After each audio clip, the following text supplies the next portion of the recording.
It was the day Everest became a graveyard. The storm was relentless, and the mountain unforgiving. Dozens of climbers were caught in the icy grip of death, buried beneath the blinding snow. Beck Weathers should have been one of them. His frozen body left for dead. But somehow, he didn't die.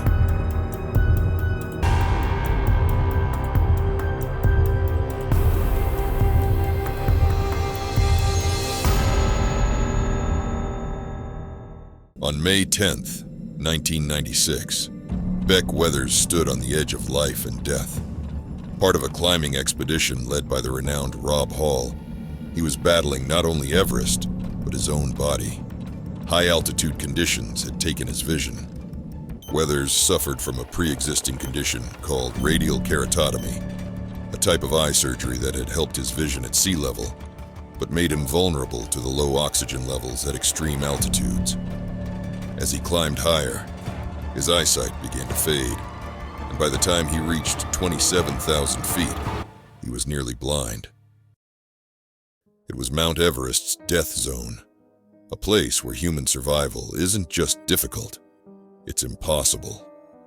Weathers' vision was failing, his hands were numb from frostbite, and his mind was racing, teetering between panic and a primal urge to survive. Yet, through it all, he pushed on, determined to reach the summit. That decision would almost cost him his life. As his condition deteriorated, Weathers' team faced a horrifying choice. They left him behind at the balcony, just below the summit, while they continued their climb. The plan was simple: retrieve him on their way back down. But as anyone who's ever climbed Everest knows, nothing goes according to plan on that mountain. By the time the others began their descent, the storm had taken full control of the mountain. This wasn't just any storm, it was a behemoth. Winds howled at 70 miles per hour, visibility dropped to mere feet, and temperatures plummeted to 40 below zero. The storm that struck Everest that day was unlike anything the climbers had ever experienced. Veteran mountaineers described it as apocalyptic. In the chaos, Beck Weathers was forgotten. As the storm enveloped the mountain, his teammates had no choice but to assume the worst. When they found him again, he was barely recognizable. His face frozen solid, his skin turned black with frostbite. His breathing was shallow, barely perceptible. He was no longer a man, just a shell, frozen in time. No one believed he could survive. Hours passed. The storm continued to rage, turning Everest into a frozen hellscape. Weathers lay buried in snow, left to the mercy of the elements. They say the human body can't survive long at that altitude. Oxygen runs out, the cold freezes you from the inside, and the mind starts to shut down. He was supposed to be another casualty in the deadly 1996 Everest disaster, one of many lives lost to the mountain that day. But Beck Weathers wasn't ready to die. Against all odds, something stirred inside him. Maybe it was sheer survival instinct or something more spiritual. But Beck Weathers opened his eyes. His body was shutting down. His hands were frozen beyond use, his face swollen and damaged by the cold. For all intents and purposes, he should have been dead.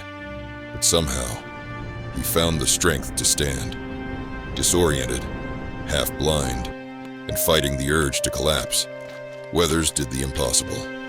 He began to walk. In a journey that defies explanation, Weathers made his way through the deadly storm and found his way back to Camp 4. It was a 12-hour ordeal that saw him stumble through whiteouts, numb with frostbite, and unable to see.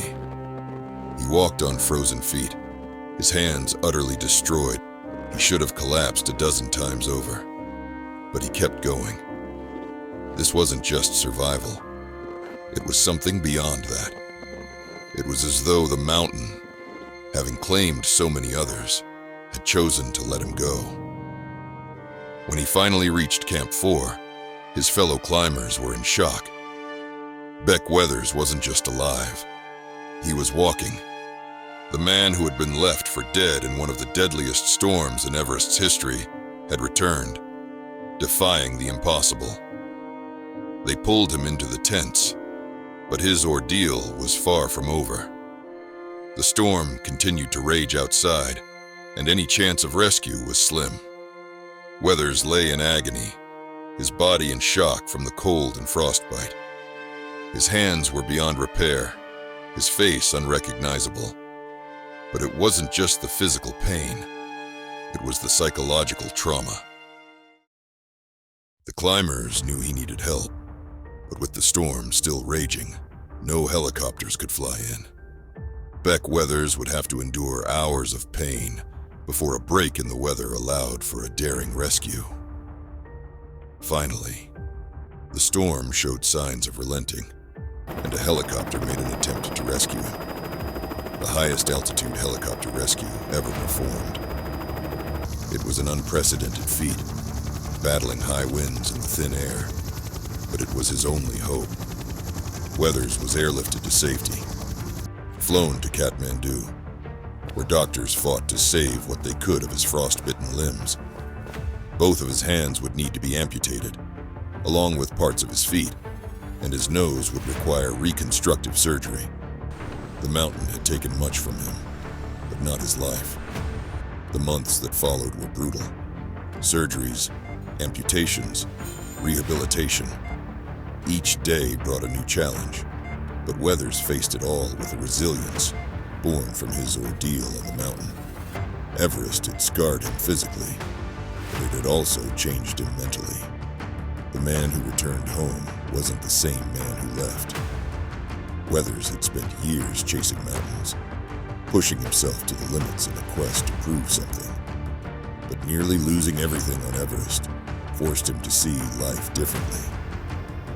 He returned to Texas a changed man, with a renewed sense of purpose. He rebuilt his relationships with his family, found peace in the simpler things, and discovered that the greatest mountain to conquer wasn't Everest. It was life itself. His journey leaves us with a haunting question. How far can the human spirit go when faced with impossible odds? Maybe we'll never know.